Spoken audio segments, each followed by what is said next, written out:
إن الحمد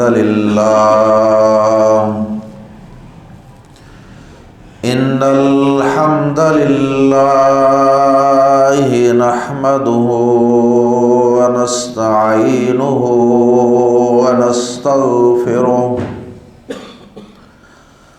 ونعوذ بالله من شرور أنفسنا ومن سيئات أعمالنا من يهده الله فلا مضل له ومن يضلله فلا هادي له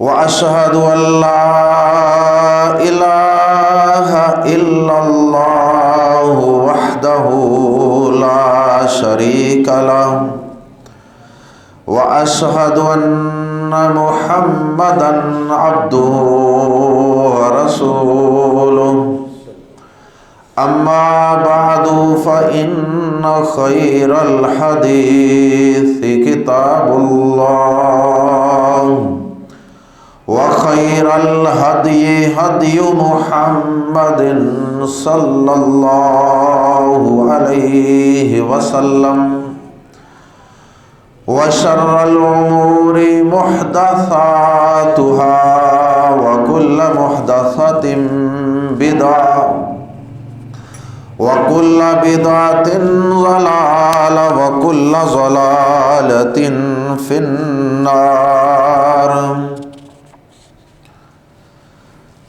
أعوذ بالله السميع العليم من الشيطان الرجيم من همزه ونفخه ونفثه.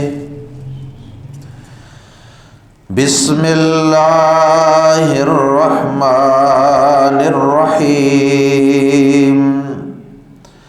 حاميم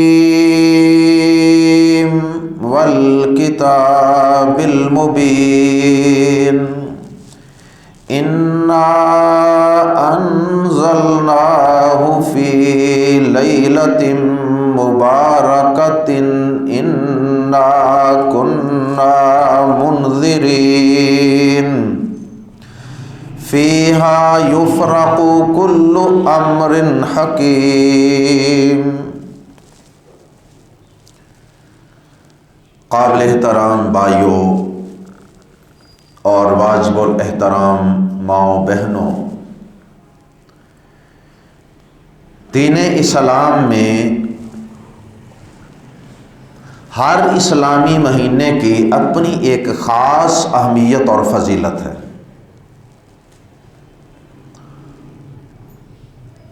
اور کچھ مہینے بالخصوص ایسے ہیں کہ جن کی عام مہینوں سے کہیں زیادہ فضیلت اور اہمیت ہے. اور بطور خاص کچھ مہینے ایسے ہوتے ہیں جو آئندہ آنے والی کسی اہم عبادت کے لیے انسانوں کو تیار کرنے والے ہوتے ہیں. انسانوں کی کسی اہم عبادت کے حوالے سے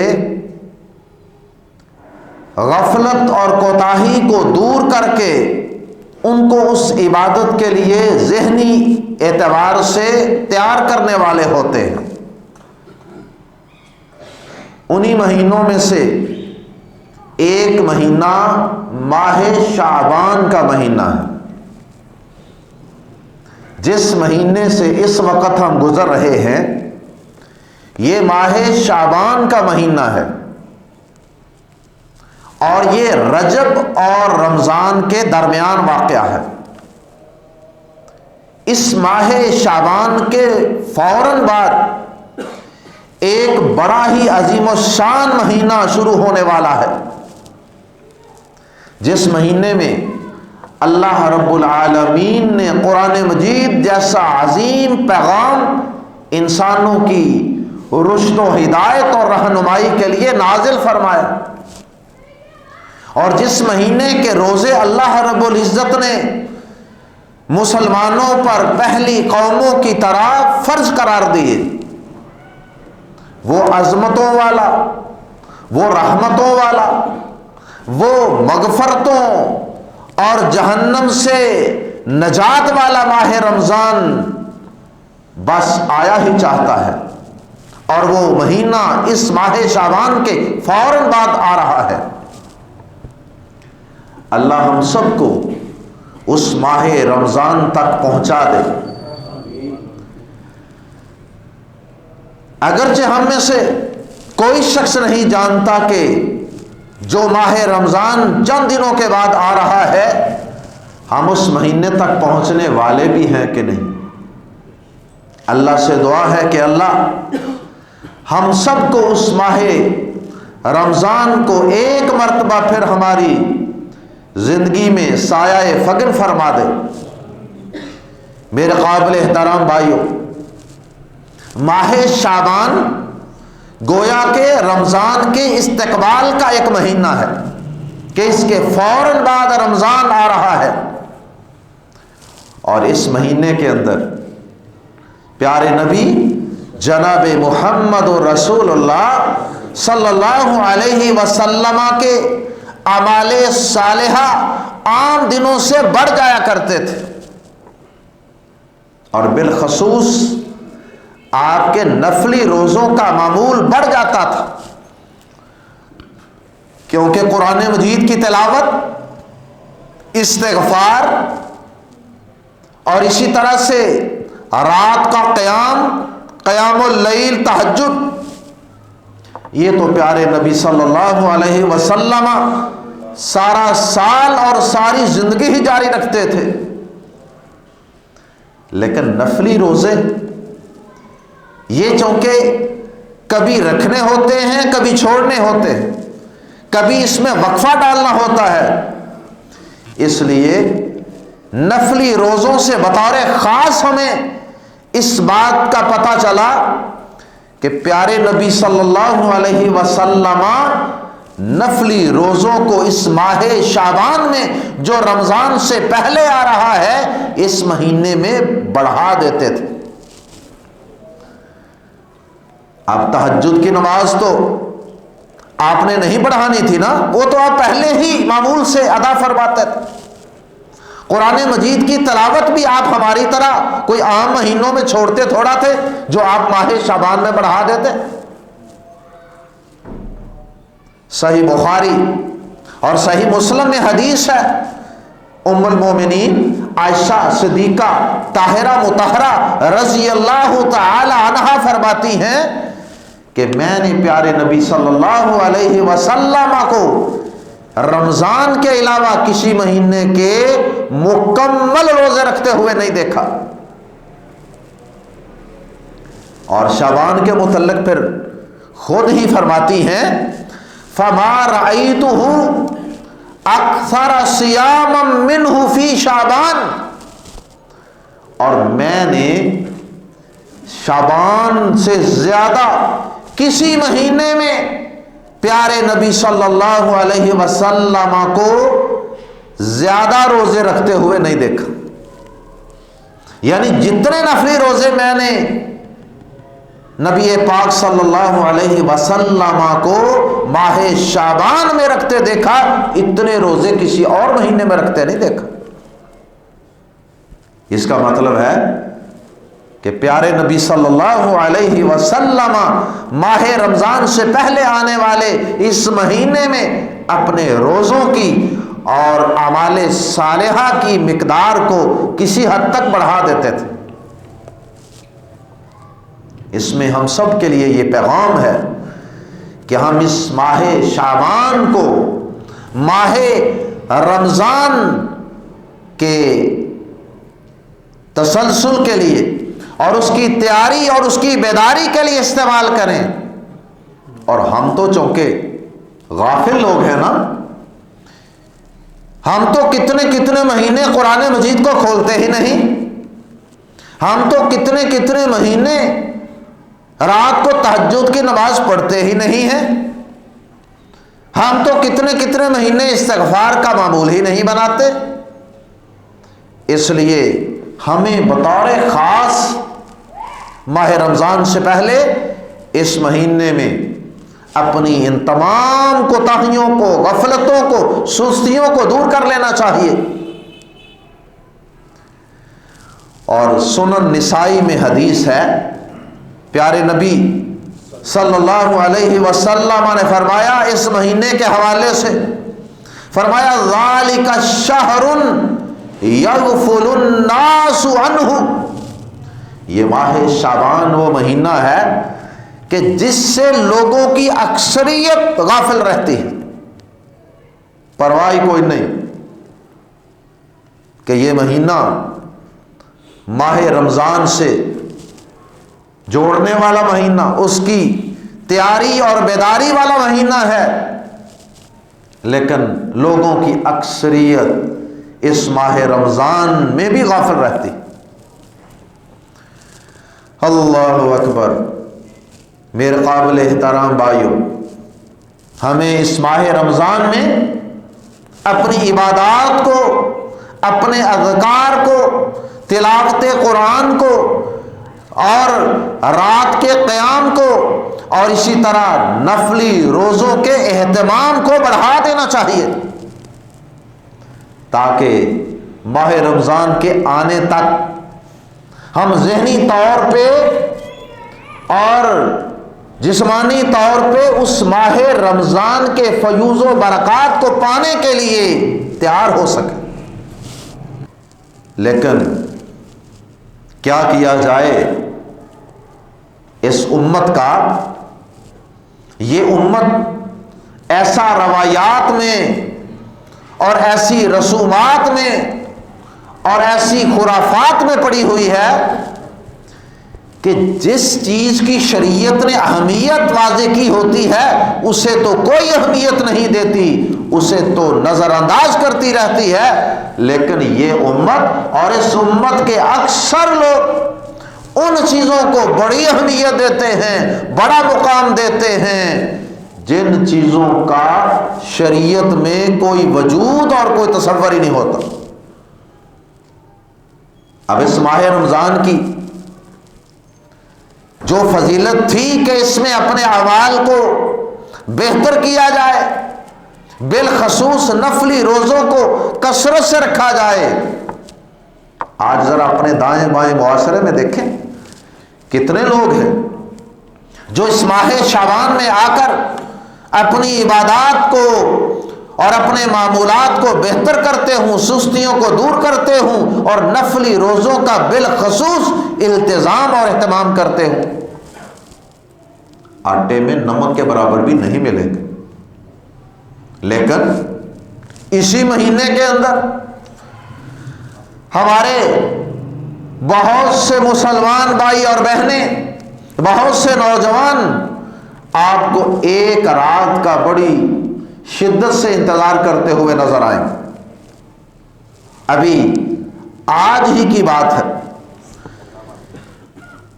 کہ ایک بلڈنگ کے اندر کچھ لیبر لگی ہوئی ہے کام کرنے کے لیے. وہ جمعے کو بھی 2 بندے وہاں کام کرتے ہیں، تو میں وہاں پہ صبح گیا دیکھنے کے لیے کام کیسا چل رہا ہے. تو مجھے ایک مستری صاحب جو کہ بڑے باقیوں میں سے سب سے زیادہ سلجھے سمجھدار، مجھے کہنے لگا بڑے ذوق شوق کے ساتھ، کہتا ہے کہ جی سر وہ شبرات کب آ رہی ہے؟ اور میں نے کہا جی مجھے تو نہیں پتا کس دن آ رہی ہے، میرے ذہن میں نہیں ہے کہ کون سی ڈیٹ کو آ رہی ہے. لیکن وہی مستری صاحبان، مزدور جو 8-10 کی تعداد میں وہاں لگے ہوتے ہیں، وہاں اگر کبھی ہمیں جماعت کروانی پڑ جائے نا تو آپ یقین کریں کہ وہ سارے کے سارے کمروں کے اندر گھس جاتے ہیں. ایسی جسے پنجابی میں کہتے ہیں نا، ایسی مار وگی، ایسا شیطان نے جکڑا ہوا ہے. ایسے لگتا ہے کہ وہ جو قرآن مجید نے بیان کیا نا کہ مختلف انبیاء کرام سے ان کی قومیں جب وہ اللہ کا پیغام سناتے تھے تو وہ اپنے چہروں پر کپڑے ڈال لیتے تھے، کوئی انگلیوں کو کانوں میں ڈال لیتے تھے، بدک جاتے تھے جس طرح گدھا یا کوئی جانور بدک جاتا ہے۔ کسی کی بے عزتی کرنا مقصود نہیں ہے، کیونکہ آپ انہیں جانتے نہیں ہیں، اس لیے میں نے آپ کے سامنے یہ بات رکھ دی۔ یقین کریں کہ سب چھپ جاتے ہیں، جس طرح کوئی چوہے بلوں میں گھس جاتے ہیں نا، اس طرح گھس جاتے ہیں جب ہم اذان کہتے ہیں اور صف بچھا کے جماعت کروانے لگتے۔ اللہ اکبر۔ کل تو میں نے باقاعدہ کنوں تھے اور چھاپر بھرا ہوا، تو میں نے اس کو لہرا کر آواز دے کے کہا کہ یہ دیکھو کنوں، جو نماز پڑھنے آئے گا اس کو یہ کھلائیں گے، لیکن اس کے باوجود سب بھاگ گئے۔ 2-3 بندے تھے جو کل پہلے دن آئے تھے، وہ ماشاءاللہ تشریف لے آئے، لیکن جو روٹین کے بندے ہیں وہ بھاگ جاتے ہیں۔ بہرحال ہم انہیں اپنا فرض ادا کرتے ہیں۔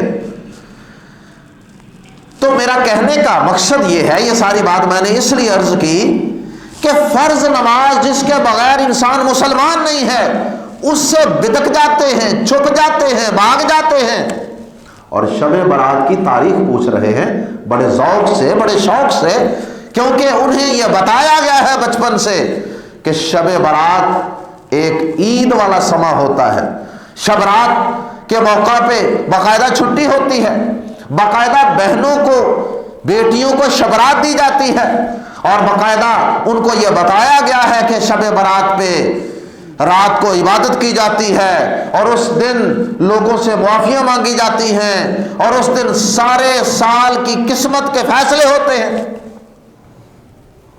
جبکہ یہ ساری باتیں قرآن و حدیث سے قطعاً ثابت نہیں۔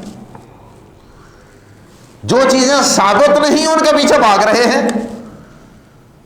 آتش بازیاں، مجوسیوں کی مشابہت، اس بدبخت مجوسی بادشاہ اور اس کی قوم کی مشابہت جس نے پیارے نبی جناب محمد کریم صلی اللہ علیہ وسلم کا خط مبارک پھاڑ دیا تھا، اس مجوسی آگ پرست، آگ کو جلانے والی قوم کی مشابہت میں ہمارے گھروں پہ چراغاں ہوتی ہے اور شرلیاں اور پٹاخے اور آگ جلائی جاتی ہے۔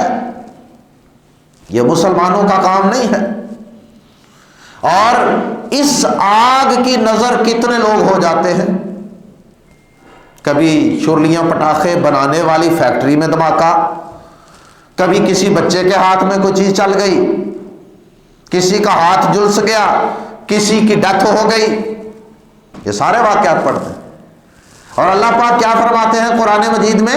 لا تقتلوا انفسکم، اپنی جانوں کو ہلاکت میں نہ ڈالو، اور ہم ڈال رہے ہیں۔ اللہ کے پیارے نبی صلی اللہ علیہ وسلم فرماتے ہیں من تشبہ بقوم فہو منہم، جو کسی قوم کی مشابہت کرے گا، اس کی نقالی کرے گا، وہ انہی میں سے ہوگا۔ ہمارے پیارے نبی جن سے ہم محبت کے دعوے کرتے ہیں، جن سے محبت کا دم کرتے ہیں، ان کی تعلیمات تو یہ ہیں کہ جب اسلام میں اذان کی ابتدا ہوئی، پیارے نبی صلی اللہ علیہ وسلم نے مسلمانوں کو عبادت کے لیے جمع کرنے کے لیے مشاورت کی۔ کسی نے کوئی مشورہ دیا کہ ٹلی بجائی جائے بلند جگہ پہ، کسی نے کہا آگ جلائی جائے بلند جگہ پہ۔ پیارے نبی صلی اللہ علیہ وسلم نے ان سارے طور طریقوں کو ریجیکٹ کر دیا تھا کہ نہیں، یہ سارے طریقے غلط۔ عبادت کے لیے آگ جلانے کو پیارے نبی صلی اللہ علیہ وسلم نے پسند ہی نہیں کیا، اور ہماری اس رات کی عبادت ہمارے بزرگ لوگ مصلوں پہ کھڑے ہو کے عبادت کر رہے ہوتے ہیں، اور نوجوان اوپر سے ادھر سے شرلی پھینک کے ادھر کو اور ادھر والا پھینک کے ادھر کو بھیج رہا۔ پٹاخوں، شرلیوں اور یہ چراغاں اس کی جناب اس کے سائے میں ہم عبادت کر رہے ہوتے ہیں اس رات. اللہ اکبر. ہم اس نبی کی امت ہیں جس نبی نے کہا تھا کہ رات کو سوتے وقت آگ کو بجھا کے سویا کرو. اور صحیح بخاری کی حدیث کے الفاظ ہیں لا تترکوا الناس فی بیوتکم حین تنامون. سوتے وقت رات کو آگ جلتی نہیں چھوڑنی. ہیٹر جلتا چھوڑ دینا، کوئلوں کی گٹھی چلتی چھوڑ دینا، یا کسی اور صورت میں آگ یہ رات کو سوئے ہوئے نقصان کر سکتی. اتنی احتیاط بتائی دین اسلام نے. اللہ اکبر. اور مجھے یاد ہے بچپن میں ایک واقعہ میرے ساتھ پیش آیا تھا. میں گاؤں میں تھا، بالکل چھوٹی عمر کی بات. والدین ادھر رہتے تھے تو مجھے دادا جان کی دادی جان کی خدمت کے لیے والد صاحب نے کہا کہ آپ ان کے پاس رہو. میں کسی کچی پکی ان جماعتوں میں کسی میں پڑھتا تھا. تو رات کو جسے دیوا کہتے ہیں نا، وہ چل رہا تھا، میرے پاس ٹیبل پہ پڑا ہوا تھا. میں بچہ تھا، رات کو کوئی قاعدہ خدا پڑھتے ہوئے میری آنکھ لگ گئی، اور رات کو میری رضائی اس کے ساتھ تھوڑی سی ٹچ ہوئی، اور جناب میری پوری رضائی کو آگ لگ گئی. پورے کمرے میں دھواں. گھر والے اٹھے، اللہ کی کرنی، اللہ نے بچانا تھا، اور پوری رضائی کو اوپر والی سائڈ پہ آگ لگ چکی ہے. وہ دھوئیں کی وجہ سے گھر میں سے کسی کی آواز، کسی کو کھانسی آئی، آنکھ کھلی اور انہوں نے دروازہ کھولا، رضائی پکڑ کے باہر پھینکی. یہ میں صرف ایک مثال عرض کی ہے کہ پیارے نبی صلی اللہ علیہ وسلم کی تعلیمات میں اللہ کی قسم ہمارے لیے دنیا اور آخرت کا فائدہ ہے. اور ہماری قوم اس رات عبادت بھی کرے گی اور ساتھ مجوسیوں کی مشابت میں آگ بھی جلائے گی، چھرلیاں بھی چلائے گی. اور آپ دیکھ لینا فرض نماز مسجد میں ہو رہی ہوگی، کبھی مغرب کی کبھی عشاء کی، اور آپ کو نماز کے دوران ٹھا ٹھا کی شرلیوں کی پٹاخوں کی آوازیں آئیں. یہ کیسی عبادت؟ اللہ کی قسم یہ مسلمانوں کی عبادت کا طریقہ نہیں ہے، اور یہ مجوسیوں کی، غیر مسلموں کی مشابت ہے.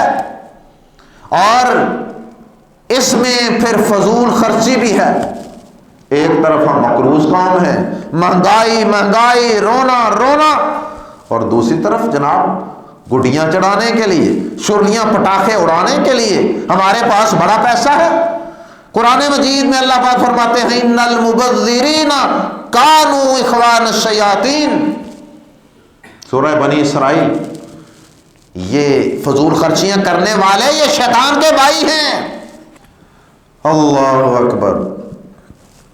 میرے قابل احترام بھائیوں، اس رات کوئی مخصوص عبادت نہیں ہے، کوئی مخصوص عبادت نہیں ہے. 15 شعبان کی رات جس کا نام بھی ہم نے فارسی سے لیا، شب برات. فارسی کا لفظ ہے، شب بھی فارسی، برات بھی. اور قرآن مجید کی آیت مبارکہ میں نے پہلی سورہ دخان کی 4 آیات کی تلاوت آپ کے سامنے کرنے کی سعادت حاصل کی تھی. ان آیات سے ہمارے بولے بالے قرآن سے دور مسلمانوں کو یہ بتانے کی کوشش کی جاتی ہے کہ اس قرآن مجید کی ان آیات میں اسی رات میں قسمتوں کے، تقدیر کے فیصلے کرنے کا ذکر ہے. تھوڑا سا بھی قرآن کا جو شخص علم رکھتا ہو، تھوڑی سی تحقیق جستجو کرے، اسے پتہ چل جائے گا کہ یہ قرآن مجید سے بالکل ناواقفی کی دلیل ہے. کس بچے کو نہیں پتا؟ یہ چھوٹے چھوٹے بچے بیٹھے ہیں، ان سے پوچھ لیجئے قرآن مجید کس مہینے میں نازل ہوا تھا. رمضان المبارک میں، ہر بچہ کہے گا. اور یہاں ان آیات میں اسی لیلۃ القدر کا ہی ذکر ہے. اللہ پاک نے سورۃ القدر میں کہا انا انزلناہ فی لیلۃ القدر، ہم نے اس قرآن کو لیلۃ القدر میں نازل کیا۔ اور وہاں بھی یہی ہے کہ فرشتے ہر اہم فیصلہ لے کر اس رات نازل ہوتے ہیں، اور یہاں بھی وہی ہے حامیم والکتاب المبین، اس واضح کتاب قرآن کی قسم، انا انزلناہ فی لیلۃ مبارکۃ، ہم نے اس قرآن کو ایک بڑی ہی برکت والی رات میں اتارا ہے۔ آپ بتائیے، وہاں اللہ تعالیٰ سورۃ البقرہ میں اللہ تعالیٰ خود بتاتے ہیں کہ لیلۃ القدر کس مہینے میں ہے؟ شہر رمضان الذی انزل فیہ القرآن، سورۃ البقرہ اللہ تعالیٰ فرماتے ہیں کہ قرآن کو ہم نے ماہ رمضان میں اتارا، اور سورۃ القدر میں اللہ تعالیٰ فرماتے ہیں کہ انا انزلناہ فی لیلۃ القدر، ہم نے اسے ایک قدر والی رات میں اتارا، اور یہاں فرمایا انا انزلناہ فی لیلۃ مبارکہ، ہم نے اسے ایک بڑی برکت والی رات میں اتارا۔ تو وہ برکت والی رات وہی ہوگی نا جو لیلۃ القدر ہے، جو رمضان میں ہے، شعبان میں کہاں سے آ گئی؟ انا کنا منذرین، ہم ہمیشہ سے لوگوں کو وارن کرنے والے ہیں، ڈرانے والے ہیں۔ فیہا یفرق کل امر حکیم، اس رات میں ہر اہم کام کا فیصلہ کیا جاتا ہے۔ تو یہ فیصلے اگر آپ سورۃ القدر کو پڑھیں گے تو اس میں بھی یہی فیصلوں کا ذکر ہے۔ تو یہ فیصلے اس رات میں جو اہم فیصلے ہوتے ہیں، اور جو مبارک رات ہے، اس سے مراد لیلۃ القدر ہے جو رمضان میں ہے۔ شب برات کو کوئی فیصلے نہیں ہوتے۔ زیادہ سے زیادہ آپ یہ کہہ سکتے ہیں ایک حدیث ہے، ویسے اس حوالے سے جتنی کوئی احادیث ہیں بھی نا اس رات کی فضیلت میں، ان میں سے اکثر تو محدثین کے نزدیک ضعیف اور موضوع اور من گڑت درجے کی ہیں، 1 منٹ کے لیے ان کو صحیح مان لیتے ہیں۔ ان میں کسی حدیث میں عبادت کرنے کا کوئی ذکر نہیں کہ عبادت کرو اس رات۔ مثلا ایک حدیث سنن ابن ماجہ کی آپ کے سامنے عرض کرتا ہوں، نبی صلی اللہ علیہ وسلم فرماتے ہیں ان اللہ لیطلع فی لیلۃ النصف من شعبان، یہ حدیث بھی اگرچہ بہت سے محدثین کے نزدیک ضعیف ہے، بعض اس کو صحیح بھی کہتے ہیں، چلو ہم صحیح مان لیتے ہیں 1 منٹ کے لیے۔ ذرا حدیث سنیے اور پھر فیصلہ کیجئے، اس میں شرلیاں پٹاخے چلانے کا کہاں ذکر ہے؟ اس میں ایک رات میں اتنی رکعتیں پڑھنے کا، اور ہر رکعت میں اتنی دفعہ سورۃ الفاتحہ، اتنی دفعہ سورہ اخلاص پڑھنے کا کہاں ذکر ہے؟